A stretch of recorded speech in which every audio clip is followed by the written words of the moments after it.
A controversial video of spiritual leader Dalai Lama has Toronto's Tibetan community, the largest in the country, speaking out about what they say are misinterpretations of their cultural practices. The Tibetans, the Indians, we come from a tradition where breasts, tongue, these concepts are not sexualized. Can I hug you?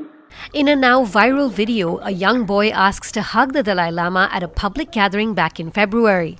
In the interaction, the Dalai Lama is seen kissing the child on the lips and says, "Suck my tongue." Online backlash was swift with accusations of pedophilia and grooming. The Dalai Lama issued an apology thereafter. Human rights activist Chimi Lamo says it's been devastating for the community.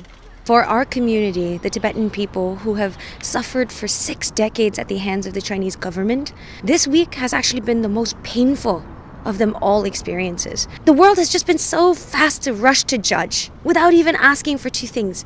Situational context, cultural context. Did we do any basic research? Did we speak to a Tibetan? It's been a week since that incident, and this is one of the first interviews that I'm doing from mainstream media. The incident was lost in translation, according to Sunny Sonam, the president of the Regional Tibetan Youth Congress of Toronto, a group that organized a peace and prayer march last weekend in support of the Dalai Lama. Even our grandparents, right? They show their love and compassion in that way. They will touch their forehead, right? And they will touch, like hug, right?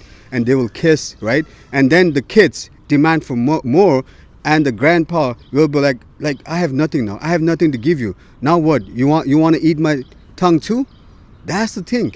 Sherab Terchin from the Canada Tibet Committee explains that the Dalai Lama is often playful with people, and as it is not his first language, he speaks broken English, often mixing up words. In terms of what really happened on the actual event, it takes some time and 2 people actually to help His Holiness understand what the boy spoke in English.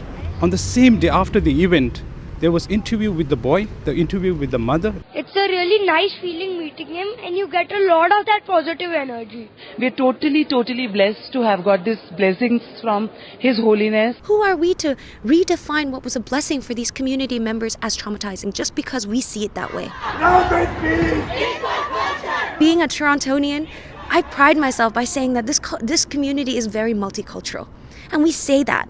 So is that just trying different types of naan bread, trying out momos? No, it's not. It has to mean that we're willing to look beyond this Western, so-called modern lens. We totally understand how you guys felt, right? But try to understand us too.